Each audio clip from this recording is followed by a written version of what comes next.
Limberto Tarriba y Gustavo Tati Guerra, que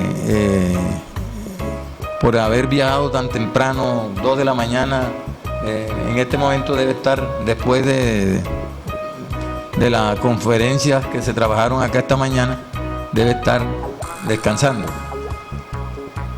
Bueno, este pendón que ustedes ven acá lo mandó a hacer la Universidad, ¿sí? Se llama Institución Universitaria de Bellas Artes y Ciencia de Bolívar.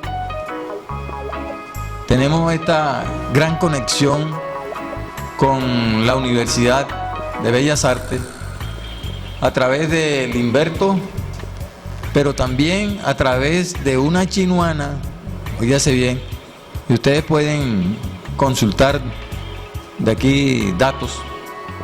Una chinuana que hace rato vive en Cartagena y es la actual vicerrectora de la Universidad de Bellas Artes. Ella se llama Estela Barreto Álvarez, hermana de un líder muy conocido acá entre nosotros, estudiante del Colegio San Francisco, así, abogado actualmente, Toribio Barreto, un hombre de muchas ideas de izquierda, y que en esta oportunidad Estela y los compañeros de la universidad tuvieron a bien mandar a hacer este pendón. No lo esperábamos así tan grande, pero de igual forma estamos muy agradecidos con el detalle de la Universidad de Bellas Artes y Ciencias de Bolívar. Sí, con mucho gusto.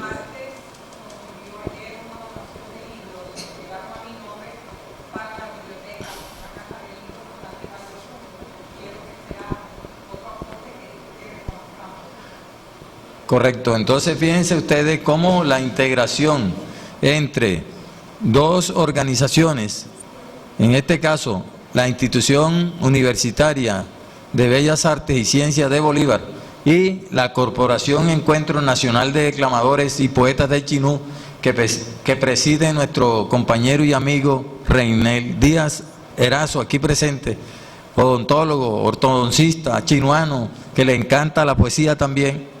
Va a continuar, esta relación va a continuar. Precisamente Limberto, que va a trabajar la conferencia de cuando la poesía se vuelve poema, perdón, cuando la pintura se vuelve poema y el poema y la pintura se vuelve poema.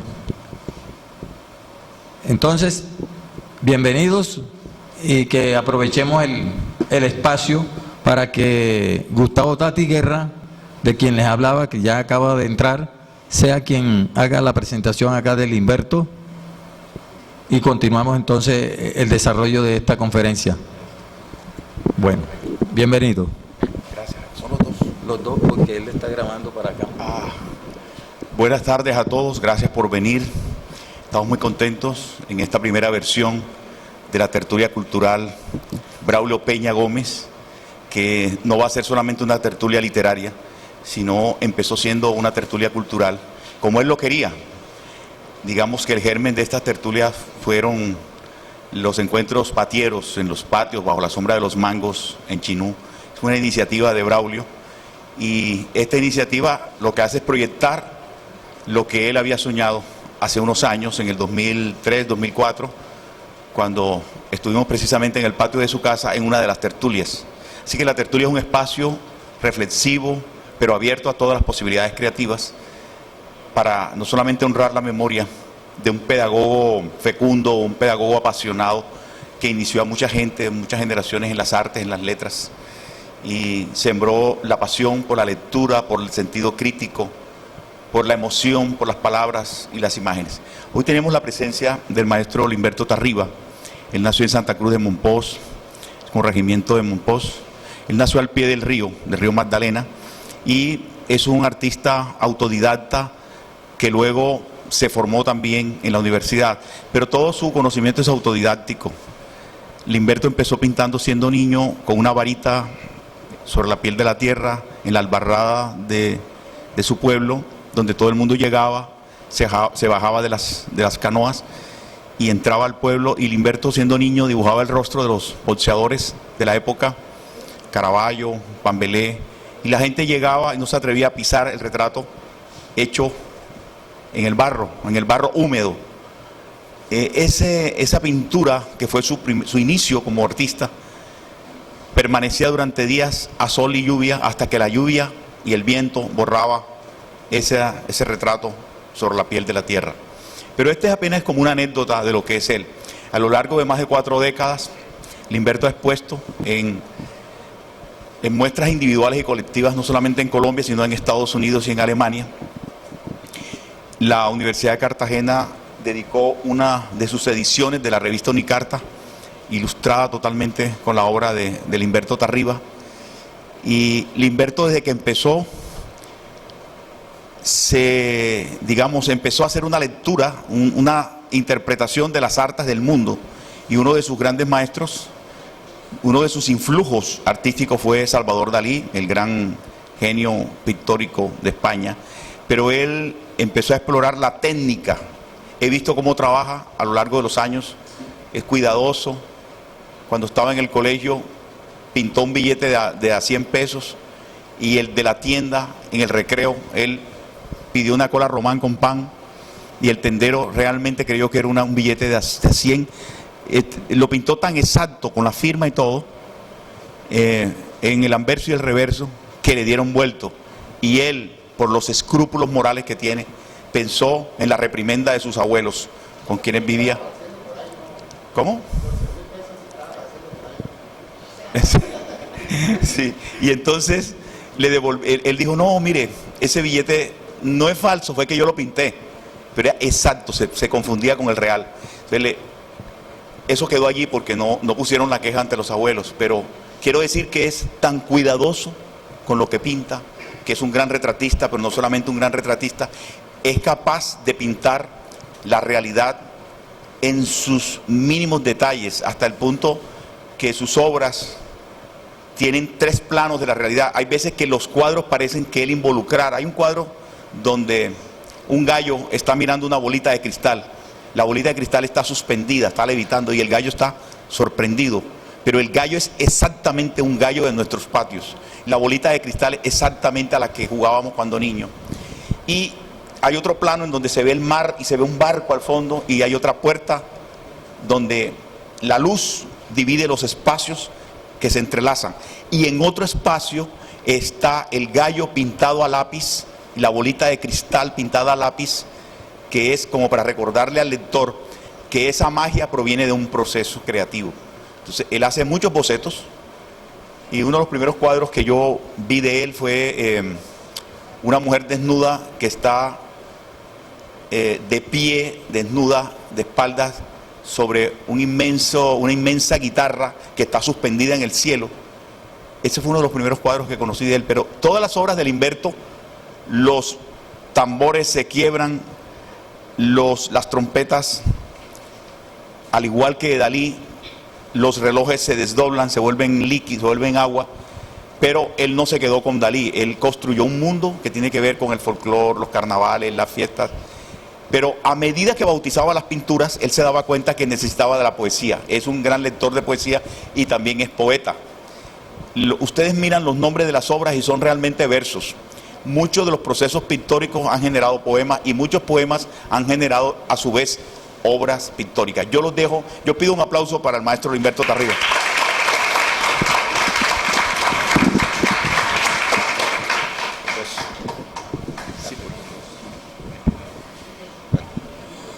Buenas tardes, muchas gracias. Ya lo imaginable. Expreso mi gratitud a los organizadores de esta tertulia y a cada evento donde he sido incluido, y me ha permitido llegar y conocer cada vez más amigos que son del corazón, son amigos entrañables. Me da mucho gusto ver ahora esta generación de ustedes que se está jugando la segunda década de la vida. Ustedes están entre los 12 y los 20 años, más o menos. ¿Cierto? Está en el segundo piso. Ya nosotros vamos en el sexto. Los miramos así desde arriba, vengan para acá. Ahí estamos. Entonces, desde ahí comienza la poesía, a escarbar el corazón, sobre todo cuando uno empieza a enamorarse. Y valga la aclaración, no es que uno enamorada diferente, el cosquilleo del amor es igual, lo que pasa es que ahora se hace de otra manera. Ahora tienen redes sociales y eso ayuda mucho, o fermenta demasiado rápido los amores. A nosotros se nos fermentaba en el corazón por largos años, hasta que se destapaba la botella y el aroma llegaba a la susodicha. Entonces era cuando ya se enteraba, que tú estabas enamorado de mí, no me lo habías dicho. Pero ahora no, ahora primero ocurren otras cosas y después, oye, ¿cómo te llamas? Pero es otra forma de amor, ¿cierto? Entonces, los nexos que hay entre la poesía y todos los oficios que el hombre hace, son hilos que se urden, que se traman, y está en la cotidianidad. Si no fuese así, no existieran los versos, los cantos de vaquería, que son maneras de poetizar la vida y los oficios. No existieran los cantos del fogón, mientras la señora sopla el fogón, va cantando algo y va verseando algo. Eso es una manera de poesía. La señora que mece al niño y le va cantando y le va inventando versos para que se duerma, es otra forma de poesía. Entonces, yo me voy a permitir leer aquí un párrafo de lo que es la percepción personal sobre lo que es la poesía, ¿no? Es un párrafo muy breve, no crean que... Platón habló, y ya ustedes deben saber quién es el señor Platón, no es un Plato de esos grandotes, no, es Platón el griego. Dijo, supimos que la poesía es esa cosa alada y sagrada. Es lo único a lo que podemos recurrir cuando ya no encontramos respuestas. Cuando una mujer le ha dicho varias veces no al tipo, el tipo se inspira y le canta. Surge la poesía. No encontró respuesta directa, entonces el hombre se va a ver si en otros espacios puede encontrar una manera de acercarse a ese corazón o acercarse a una amistad. Yo creo que muchas veces hasta ciertas relaciones de trabajo necesitan de la poesía, otro tipo de poesía, para que se tomen decisiones. Pero ocurre. Entonces la poesía es esa manera de sentir y reflexionar sobre la vida. Personalmente, creo que la poesía ocurre en inesperados momentos de irreflexiva clarividencia. Algo que va más allá de la intuición. Y tal vez por ello, este azaroso y alucinado acontecer no alcanza a definir sus límites, de ahí la dificultad para ajustar con cuadrículas gramaticales el plumaje de sus alas. Estanislao Zuleta, nuestro iluminado filósofo, Estanislao Zuleta es un filósofo colombiano reconocido, más adelante sé que ustedes van a leerlo, supo ver en la poesía el mágico fluir de su lenguaje, la altura de su vuelo y las razones que escapaban a los poderes de la razón, para comprender lo que los poetas antiguos asumieron de manera elemental, la inspiración, esa fuerza inexplicable que les guiaba a la creación. De hecho, una obra de arte, la mayoría de las veces no surge como elaboraciones de la razón, más bien ocurren a pesar de ella. Y en el caso personal, en mi trabajo pictórico, no es que yo me proponga con un horario de trabajo, voy a trabajar 8 horas a pintar, y entonces tomo un cuaderno y elaboro 20 bocetos en el día para después irlo a pintar, no. Porque esos dictados de la razón no me conducen a la elaboración de una obra. Puede suceder como aquel cantante que pegó un guapirrío y después soltó el verso. Al sonar la cumbiamba, esa negra se mueve y ahí surgió la canción. Después un guapirrío solitario. sin proponérselo. Y muchas canciones surgen así, y muchas obras surgen así. Como de un fósforo solo, un traque solo que se rastrilla y se prende y empieza el traqueteo. Muchas veces suele suceder así. Entonces las obras de arte, gran parte de ellas surgen por irreflexivos momentos, como reacciones a algo oculto por allá, no se sabe dónde. Tal vez, hay un libro de, ¿cómo se llama este escritor que le hicieron de Ración de la Rata? Fernando Soto Aparicio. Escribió una vez una obra donde una muchacha, mientras el profesor de botánica, el profesor de biología, hacía la clase, ella llevaba un cuaderno donde anotaba recetas de cocina a partir de lo que él escribía en el tablero. Y ahí surgió un diario amoroso entre esa niña y su creación literaria. Todo un recetario bello salió de allí. Muchas veces uno ve y eso ocurre. Yo recuerdo cuando estaba en la escuela, mi cuaderno se llenó de dibujos sin que el profesor se diera cuenta. Y era la época en que uno pagaba esas distracciones con la mano extendida y un reglazo en ella. O en el peor de los casos, las tapitas de las gaseosas se las ponía en el piso y a rodillas ahí como castigo. Era el precepto de la letra con sangre entra. Ahora no, el bienestar familiar se ha encargado de desbaratar eso. Vaya, métase con un muchacho y dígale algo para que el problema que tiene. Este es otro asunto. Sí. De hecho, los maestros fueron conductores, fueron padres para uno y acolitaron muchos de los sueños de uno. De hecho, tuve en la niñez algunos profesores que me alentaron cuando vieron mis dibujos y los conocieron. Pero regularmente, las vocaciones artísticas, el primer muro que encuentran es la familia. ¿Cómo se va a dedicar usted a eso? ¿A pintar? ¿A ser músico? ¿A escribir poesía? No. Ese es el primer bullying, como decía esta mañana, que se encuentra. Entonces, una niña que le preguntó a Gustavo que cómo hacía ella para superar ese temor a querer escribir pero no atreverse. Entonces, es el atrevimiento. Seguir, producir, hacer. Entonces, fíjense usted una cosa, que curiosamente, gran parte de lo que he escrito estaba metido por allá en unos apuntes de cuaderno, de bocetos, porque lo mío es la pintura, lo mío es el dibujo, lo mío es el color, la línea, el trazo. Y algunas veces se me ocurrían algunas cosas y las anotaba. ¿Qué es lo que digo por acá? Lo que he hecho hasta ahora es el resultado del azaroso hacer del taller de arte con sus arrojados o certeros trazos de lápiz, carboncillos y pincel, en una reafirmación constante de imágenes traídas a la memoria por lejanas vivencias en la cumplida infancia, que aún juega sus trompos y bolitas de uña en los patios del espíritu, con la presencia del río sentido y entronizado como metáfora palpitante y vívida de esa fluida realidad mágica de quien hemos habitado en estas orillas del universo. Se hacen bocetos, se hacen dibujos, pero se hacen anotaciones. Muchas veces se ven imágenes que le fascinan y lo impresionan a uno, lo aturden por el esplendor repentino que ocasionan, y uno queda tramado con escenas y personas y hechos, pero no puede elaborar el dibujo, entonces hace la nota. Después se revisan esos cuadernos y se empieza a trabajar ya con el propósito de construir un verso, construir un párrafo.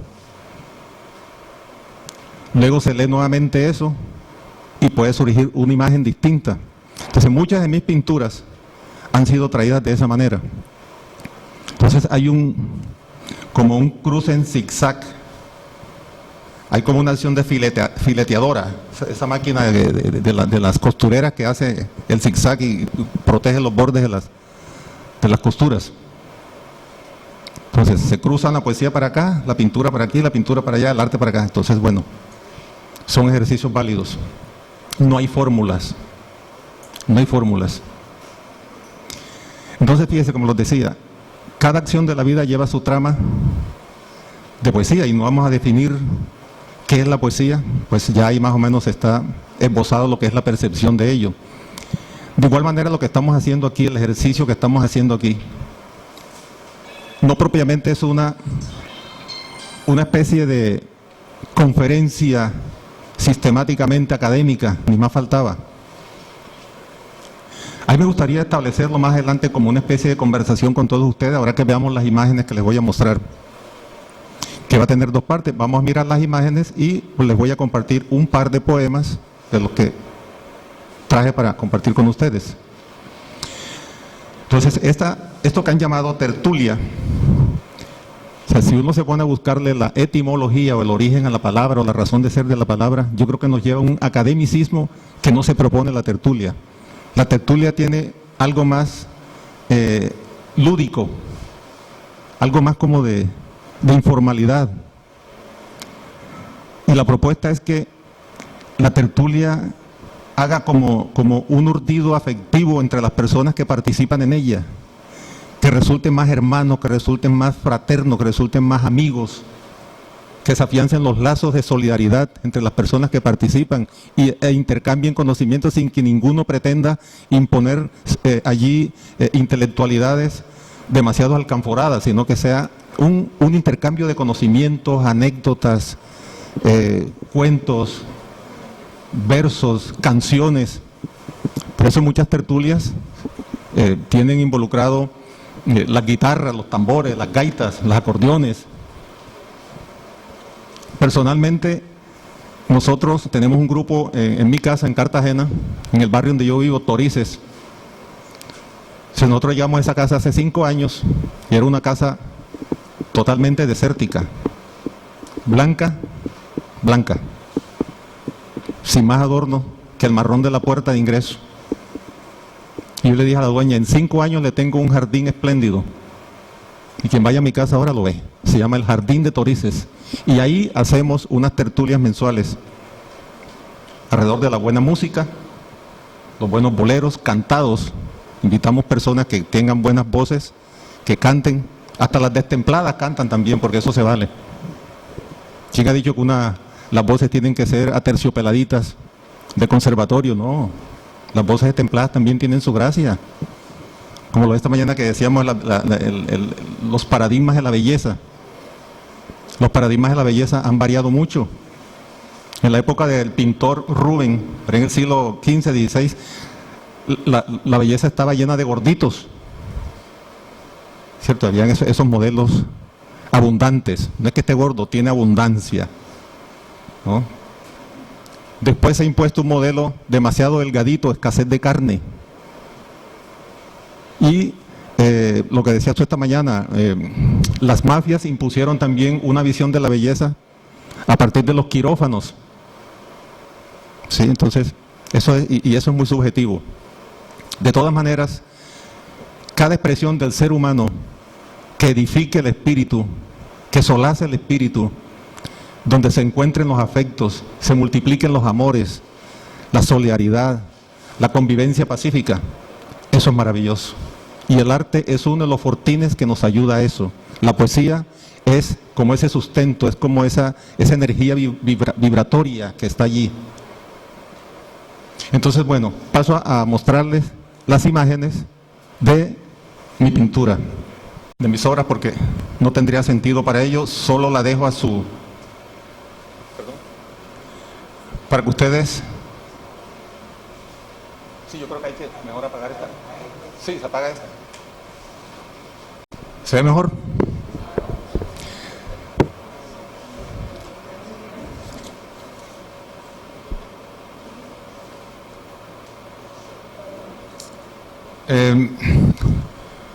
Una obra de arte cumple cumple una triangularidad, ¿no? El principio está en quien la crea, ¿no? El artista. El segundo está en el espectador que la contempla y la interpreta. Y el tercer punto está en la obra matérica con todo su contenido, tanto técnico como conceptual.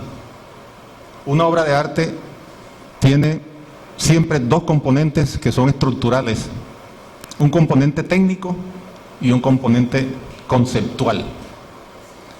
Lo conceptual implica lo retórico, lo poético, lo filosófico, lo edílico, lo teológico, en fin, cualquier relación que tenga con la diversidad del pensamiento humano.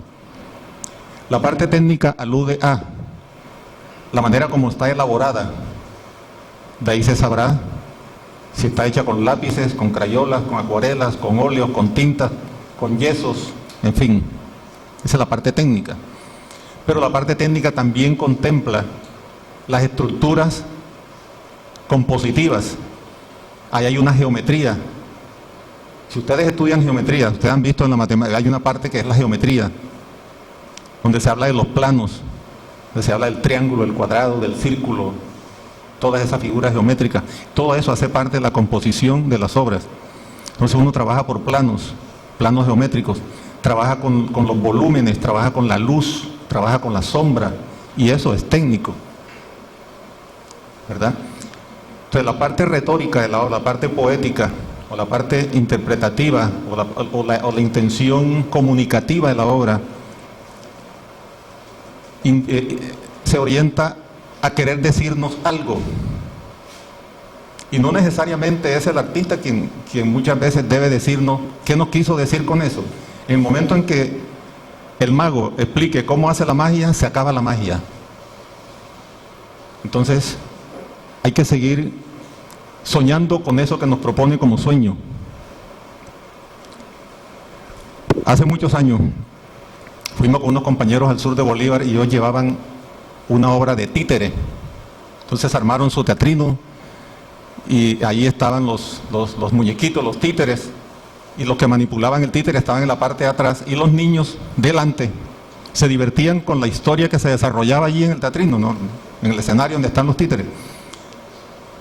Pero como los niños son inquietos, más de uno quería ver cómo hacían esos muñequitos para hablar y por qué se movían. Entonces, claro, más de uno pudo acceder a la parte de atrás y se dio cuenta y dijo: vea usted, y esos muñecos así es como hablan. No, yo pensé que era otra cosa. Se le quitó el encanto. Mientras estaba allá adelante estaba fascinado, pero cuando se fue a la parte de atrás y vio cómo operaba eso, se desencantó en el momento. Pero yo estoy seguro que ese niño después tuvo que reconsiderar eso y hasta él mismo pudo, tal vez más adelante, intentar hacer títeres. Pudo ser. Entonces, cuando se trata de explicar el misterio, desaparece el misterio. Cuando nos dijeron que las brujas salían por falta de bombillos en la calle, empezaron a desaparecer las brujas. Mientras tanto, dieron para muchas historias fascinantes, ¿verdad? Y se alimentó la poesía, y se alimentó la música, y se alimentó la literatura, de todas esas historias fantásticas. Y el arte se nutre de eso. El arte se nutre mucho de la fantasía. Yo no puedo elaborar una ecuación euclidiana aquí para elaborar un cuadro de estos. Pierdo el tiempo, pierdo el año. Tiene que haber también un acto de deliberada irracionalidad. Esto, por ejemplo, que está aquí, es el ensamble de la mano con el cuerpo del caballo. Y el nombre, justamente eso, manicornio, como el unicornio, ¿no? Un caballo con cuerpo de mano y cuerno de unicornio. Eso no existe, pero la imaginación artística es posible.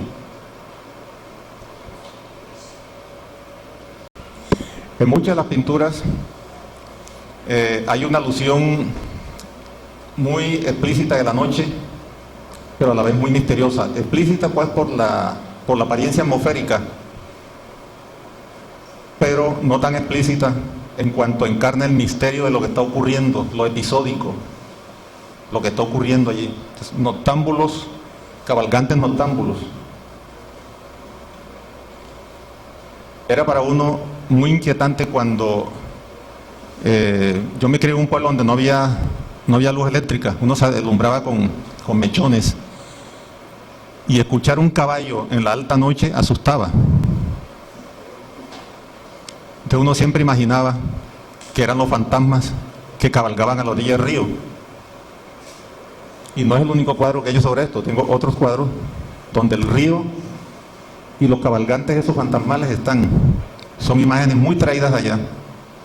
Entonces muchas veces cuando me preguntan ¿en cuánto tiempo hiciste ese cuadro? Hay muchos cuadros de ahora que he necesitado 50 y pico de años, 50 y tantos años para hacerlos, porque son sustracciones de la memoria. Alguien alguna vez me contó la anécdota que creo que fue traída de un libro de un escritor de acá de Córdoba, de un hombre que durante toda la noche ejecutó el tambor y lo hizo de tal manera que al llegar ya la madrugada, las manos con el tambor se desintegraron y ya la música era como el estrépito de todas las partículas de las manos y el tambor. Y se me ocurrió esto, pensando en cómo pudo haber sido eso que estaba narrando el escritor. Tamborero en éxtasis. Yo creo que Guillermo Valencia Salgado. Sí. Anda, perdón.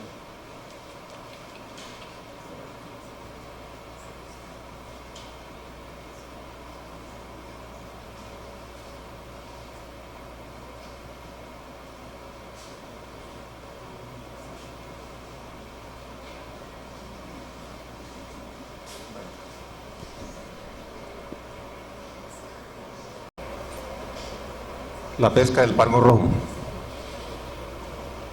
Eso también es otra fantasía. Una faena de pesca donde los pescadores van cabalgando caballitos de mar para capturar, para pescar ese pargo rojo que llevan ahí arrastrando.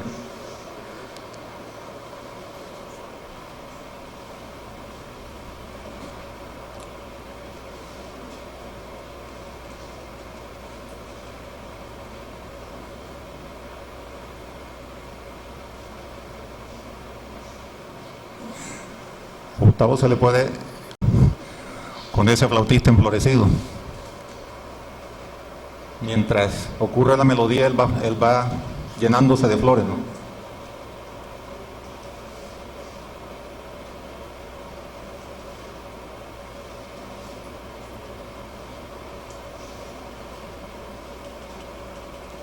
Pónganse a pensar en lo que les puede provocar cada imagen. ¿Qué les sugiere cada imagen? Sería bueno que ustedes se llevaran de aquí esa inquietud, las imágenes en la memoria, y que se les ocurra escribir algo a partir de lo que están viendo aquí. Por decir algo, el anterior cuadro del flautista, o esto, ¿qué puede sugerirles allí? Ese cuerpo de esa mujer, que en lugar de asomarle la cabeza sale una flor, pero que también el mástil de la guitarra es un trenzado que termina en capullos también de la misma flor que es ella.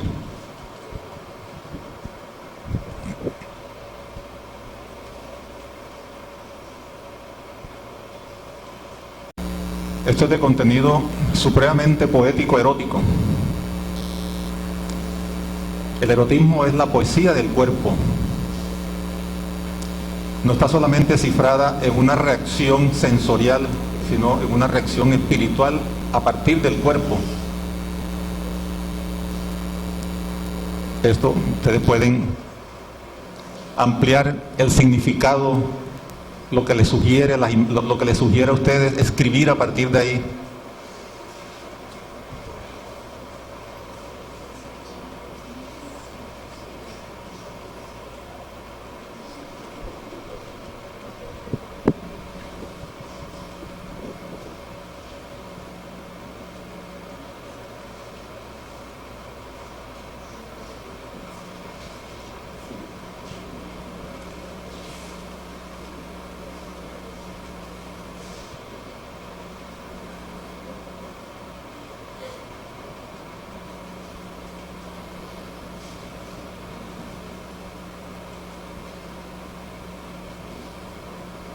hay varios tamboreros. De hecho, el tamborero es uno de los ejercicios más persistentes que he hecho, tanto en pintura como en dibujo, que toda esa fuerza que se genera allí, toda esa energía, cómo se hace música, pero además de hacerse música en sí misma, cómo se traslada a los cuerpos. Hay una traslación poética, cómo ese golpe de tambor genera también un sonido, un bamboleo. Es una conexión tambor, música, cuerpo. ¿Sí?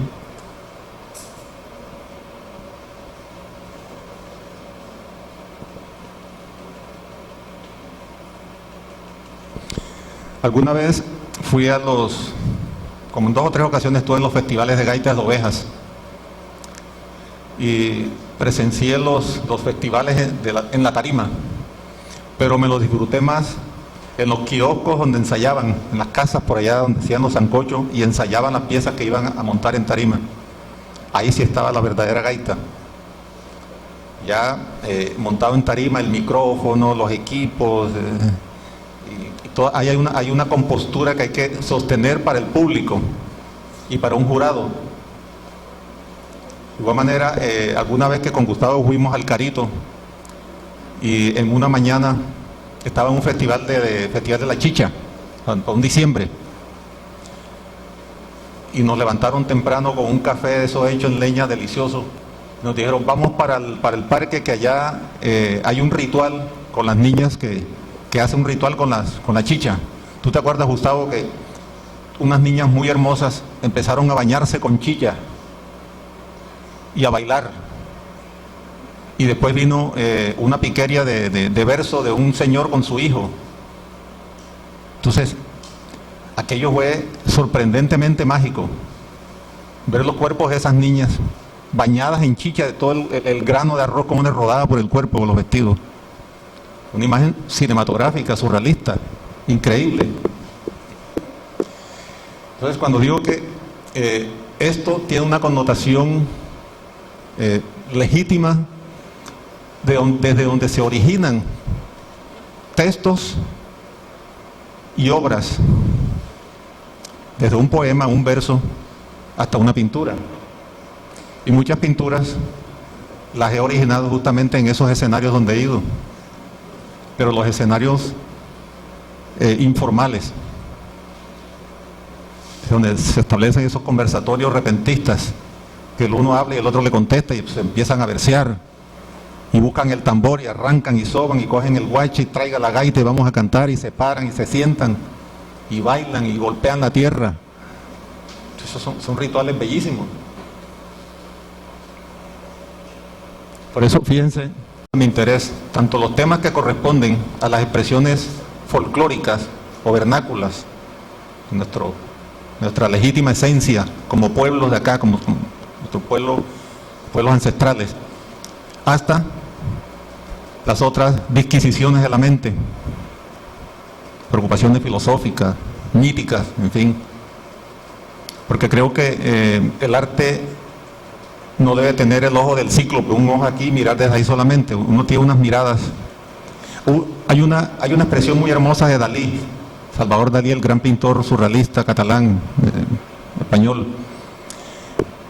Decía, la mirada del hombre debiera ser como el de la mosca, como la de la mosca.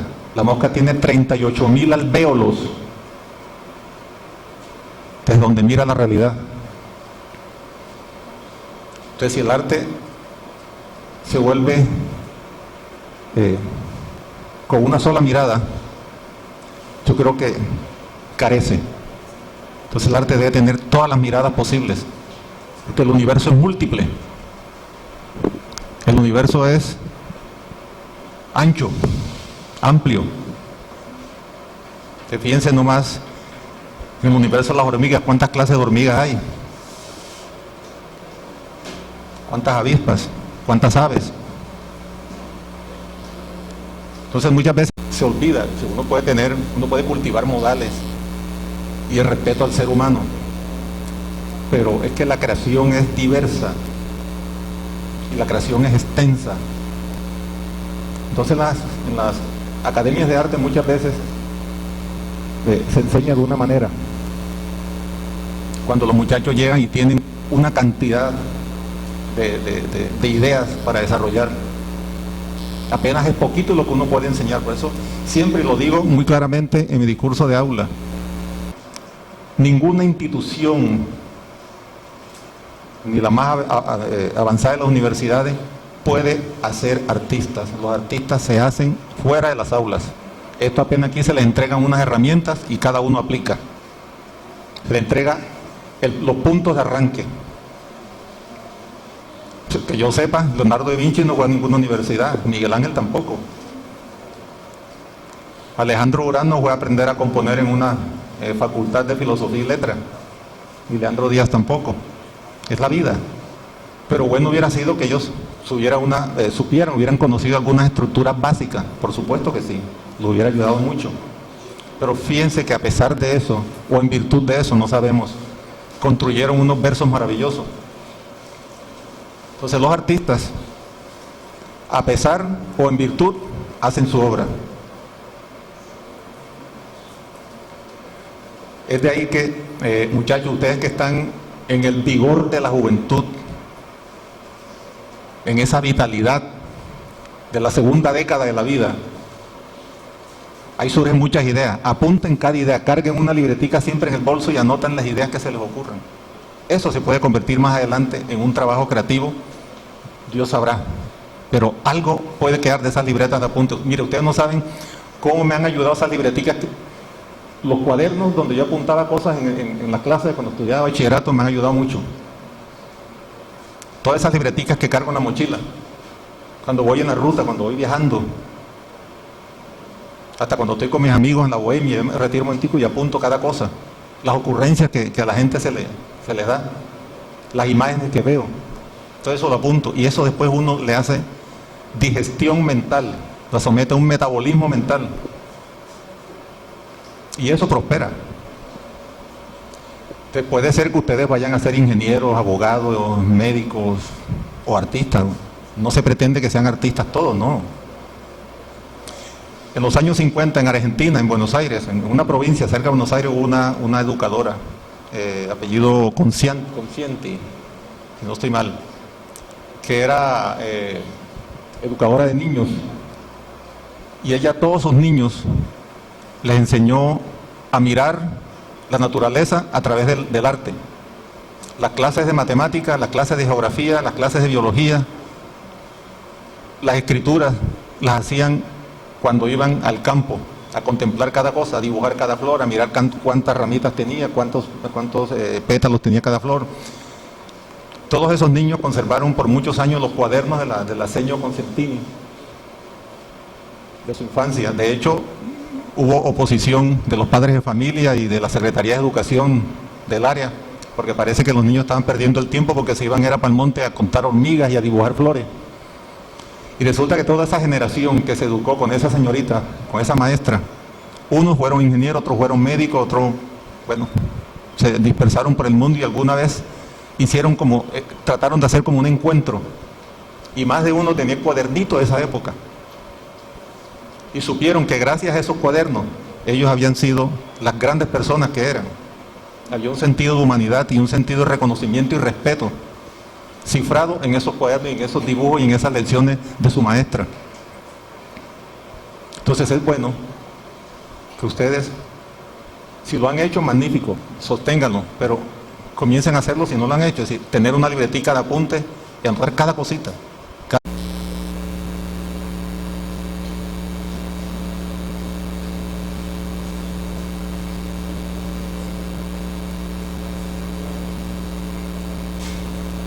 Uso y de cositas que uno va poniendo allí. Y un día me quedé viendo esa repisa y me dije, hombre, si hay un cuadro, tengo un cuadro vivo aquí. Por supuesto que llevándolo a una dimensión de contemporaneidad, o sea, un ejercicio de arte contemporáneo, lo que indicaría la logística del arte actual desmonta esa repisa de tu estudio, llévala al museo y la instalas tal cual está y ponle el nombre ahí. Listo, ahí está tu obra de arte. O sea, una instalación.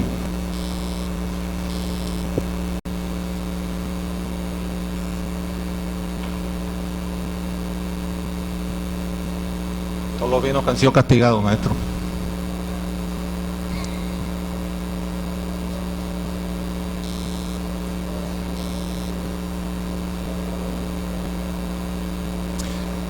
Esta obra alude ya a otras ideas. La extinción del paraíso alude a nuestro mismo territorio. Son 3 instantes de nosotros como nación. Un momento en que somos el esplendor verde, la naturaleza exótica, la naturaleza exuberante, la naturaleza que nos ofrece todo. Esto de reciente creación se llama Canto a la Abuela.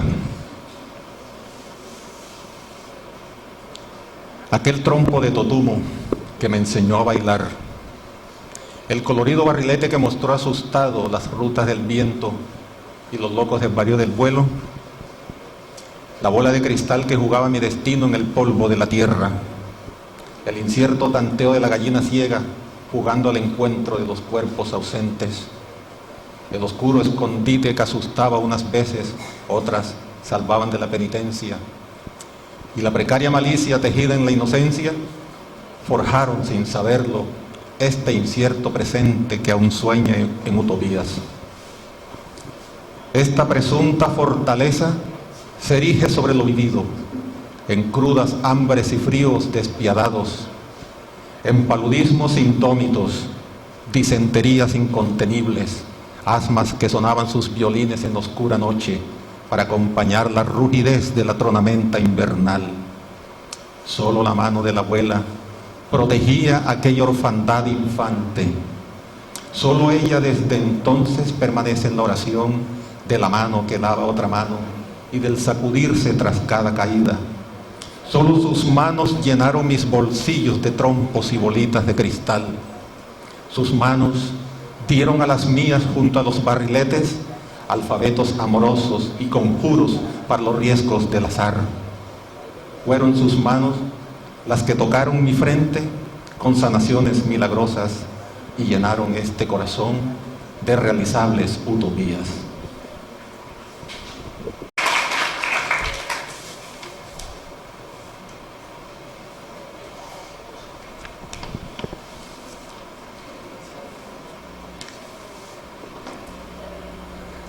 Muchas gracias a todos por su valiosa...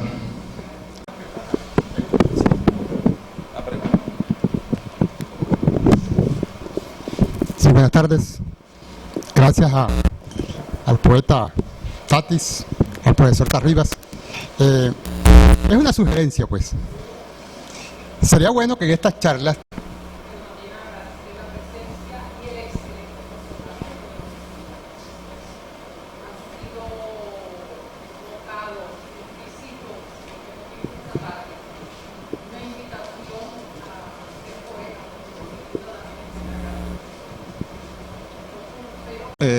Dos minuticos.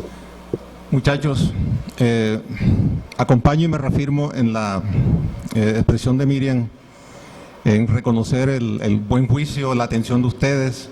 Qué maravilla que ustedes estén ahí prestos a escuchar y a darle trascendencia a esto. No a darle trascendencia al nombre del... Esta revista de la Universidad de Cartagena de hace 1 o 2 años, cuyo nombre es Unicarta, es editada bajo la dirección de Sara Marcela Bossi, que estuvo por allá en 1991 en la Corporación Nacional de Turismo, cuando Limberto, al lado de Gustavo, aparecen en una foto con Sara Marcela, hacían una exposición en la casa del Marqués de Valdehoyos, y Limberto es profesor catedrático de Univac, sobra decirlo, y pienso que ha tenido una vinculación muy estrecha con la Universidad de Cartagena, porque editar expresamente y especialmente una revista bajo la dirección de Sara Marcela, que creo que es la decana o ha sido decana de la Facultad de Comunicaciones de la Universidad de Cartagena, una de las más antiguas de América. No es cualquier cosa, algo tiene el agua cuando la bendice.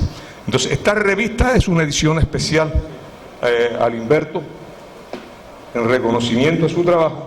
Limberto, ¿por qué no me ayudas aquí? Porque yo tengo 2 micrófonos y estoy apurado con uno y con 2 después. A ver, para que le enseñes, por favor, esta parte de aquí al público, a ver si lo conocen. ¿Sí? Y bueno, y hay una cantidad en la biblioteca Luis Felipe Pineda. Entonces, pues quería darles esa novedad para que sepamos que los invitados que tenemos aquí son invitados de calidades humanas y calidades artísticas excepcionales, sin ningún tipo de ínfulas. Son personas comunes y corrientes como nosotros, pero comunes incorrientes, como decía David Sánchez Juliao, porque se han entregado toda una vida al trabajo artístico y al trabajo de la investigación. Pero sí debo decirles, para seguirnos orientando, que este libro tiene una nota de presentación, que no la voy a leer, por supuesto, porque no nos alcanza la tarde.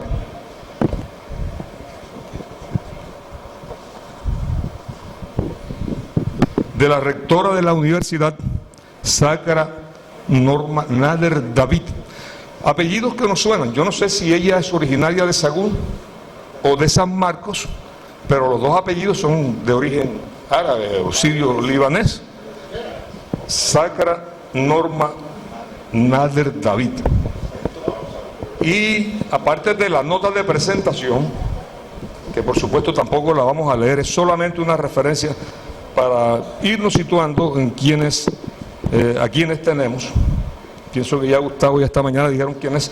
Hay un prólogo de un escritor, Argemiro Menco Mendoza, poeta y escritor colombiano, que es docente e investigador de la Universidad de Cartagena en el área de humanidades. Son datos que debemos saber. Y el prólogo tiene un título muy sugestivo: Memorias del verano, la lluvia, la tierra y el amor. Y me llama la atención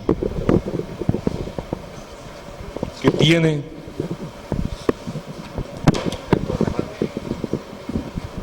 Tarulla. ¿Alguien sabe aquí quién es el marqués de la Tarulla? José G. Daniels. Actualmente, presidente ejecutivo del Parlamento Nacional de Escritores, que gracias a algunos directivos e integrantes del encuentro de declamadores tiene un estrecho nexo con Chinú y han estado aquí sesionando el Parlamento en más de una ocasión. Yo sé que el doctor Reinel Díaz ha estado por allá, la escritora Carmen y poeta Carmen Morales también ha estado por allá y hace parte del Parlamento. La doctora Miriam Castillo también, parece que Milena y sus hijas, Dayana, Nayara, también, y un estudiante, exalumno del Colegio Nuestra Señora del Carmen, que actualmente cursa más o menos un 5º o 6º semestre de Derecho, Cardoso. ¿Quién me recuerda? Andrés Cardoso, Andrés David Cardoso.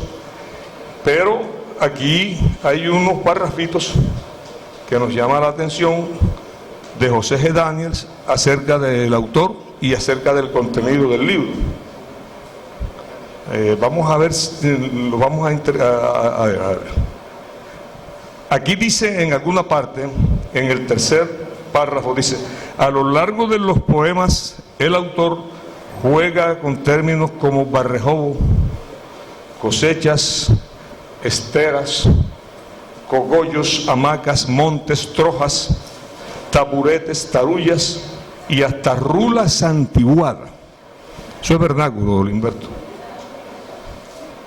Otras veces se vale de arcaísmos como yasco, pollera, pollerín, guasarapos.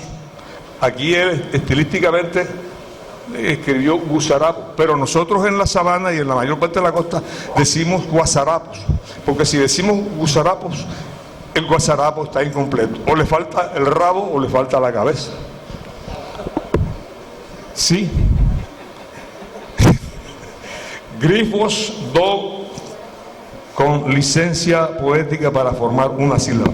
Pero hay algo que nos llama la atención, muchísimo más. Pues todo nos llama la atención porque el maestro Daniels, yo no sé si aquí, bueno, lógico que la gente que ha tratado con él está enterada, pero José G. Daniels acaba de ser aceptado o admitido como miembro residente de la Academia de Historia de Cartagena, y lo vimos en una fotografía publicada por Gustavo en Universal, al lado de un chinuano eminente, que yo no sé por qué no hemos hecho lo posible por hacer que nos visite, que es médico, miembro de la Academia de Historia de Cartagena y miembro de la Academia de Medicina. Es un médico cardiólogo, Gustavo, tú lo conoces, el doctor Darío Morón Díaz, que es de origen chinuano, hermano de un ex magistrado de la Corte Constitucional y Suprema de Justicia, Fabio Morón Díaz, que ya no está con nosotros, y se atrevió pues a presentar como un trabajo para ser admitido un tema bastante polémico, como un juicio, tú recuerdas mejor, Gustavo, un juicio a un rey de España. Sí. Lo que hizo Daniel fue una ponencia contra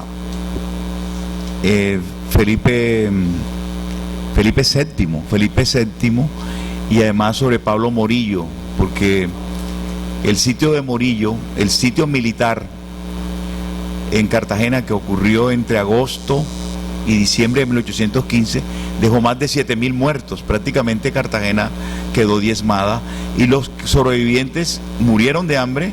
Algunos se fueron el 5 y 6 de diciembre de 1815, se fueron buscando el auxilio de Alejandro Petión en las islas del Caribe, en Jamaica y Haití. Y Pedro Romero, por ejemplo, alcanzó a llegar a Los Cayos en Haití y murió al llegar, murió de inanición. Entonces José Daniel hizo una investigación sobre cómo nosotros habíamos quedado en silencio durante 200 años, aceptando una atrocidad, un holocausto de 7.000 muertos, comandado y digamos autorizado por el rey de España y por Pablo Morillo, que fue el enviado para la reconquista de Cartagena, para las colonias que tenía España en América. Y entonces esa reclamación que le hace José Daniels tiene algo importante, y es que los herederos de Pablo Morillo reciben un dinero anual en España, casi que lo están premiando por haber masacrado a 7.000 cartageneros. Y Daniel, en su ponencia que le permitió entrar a la Academia de Historia de Cartagena, pidió que esos dineros no los sigan recibiendo los herederos de Pablo Morillo. Pablo Morillo para los españoles es un héroe, para nosotros es un criminal, un hombre que fue despiadado, aniquiló a la reserva humana intelectual y militar de la Nueva Granada, no solamente en Cartagena, en todo el territorio colombiano. Entonces esa ponencia fue muy polémica, José Daniel quería celebrar el hecho de que este libro es el primer libro de poesía, Metáforas del Río, o Metáfora del Río. Es el primer libro que publica Limberto Tarriba en el año 2015 dentro de la serie editorial de Univac, de la Universidad de Bellas Artes en Cartagena. Como ustedes pudieron ver, Limberto compartió los dos mundos, sus dos disciplinas, como escritor y como pintor. Y en algunas de las pinturas podrían ser título de un libro de poesía o de un poema. Por ejemplo, Sonata a un caracol, El apacentadero de la noche, ese caballo raquítico, ese caballo como desmadejado, con las carnes flácidas, que está sobre un terreno que es una mujer desnuda. Digamos, el territorio es una mujer desnuda y está apacentando en el pubis de una mujer espléndida, pero que el caballo no tiene fuerza ni para caminar por ese territorio. Es es una de las pinturas más inquietantes de las que he visto en la tarde de hoy. Por supuesto es de una sutil eroticidad, pero toda la vida realmente tiene mucho de, no solamente de poesía, sino también de eroticidad. La eroticidad no solamente alude al sexo, sino la eroticidad está... puedes hacer algo erótico con el caracol. Limberto logró con el caracol semejar que el caracol también es el cuerpo de una mujer. Las primeras guitarras que se diseñaron en el mundo se diseñaron con el cuerpo de una mujer. Así que una guitarra es, una mujer es una guitarra, con una caja de resonancia, con unas cuerdas que solamente ella conoce o el guitarrista conoce. Entonces, bueno, no me voy a meter en esos territorios, ustedes que son tan jóvenes y todavía son unos adolescentes, y celebro que esta institución José Janses Mutis haya mantenido no solamente la discreción, la disciplina, sino la concentración para compartir esta espléndida conferencia, digamos, de la experiencia creativa del maestro Limberto Tarriba. Queremos que sepan que esta tertulia no va a morir este año, va a seguir en el 2019 con con el fervor de la Corporación de Declamadores, del Encuentro de Declamadores de Chinú, y con toda la gente que hoy ha participado. Queremos que esta memoria no se detenga, que el legado de Braulio Peña Gómez se convierta en todo este encuentro humano con los niños, con los jóvenes, en 2 días intensos que vamos a continuar en el 2019. Sueño que va a haber más apoyos, que la ciudad se va a volcar, que Chinú va a defender esta causa de esta tertulia. Y bueno, los libros de Limberto, los libros de todos nosotros quedan en la biblioteca, en una caja de libros que mandó Univac, que es la historia de la institución a través de 126 años de historia. Es un libro precioso, un libro de ensayos sobre el devenir de las artes en Cartagena. Bueno.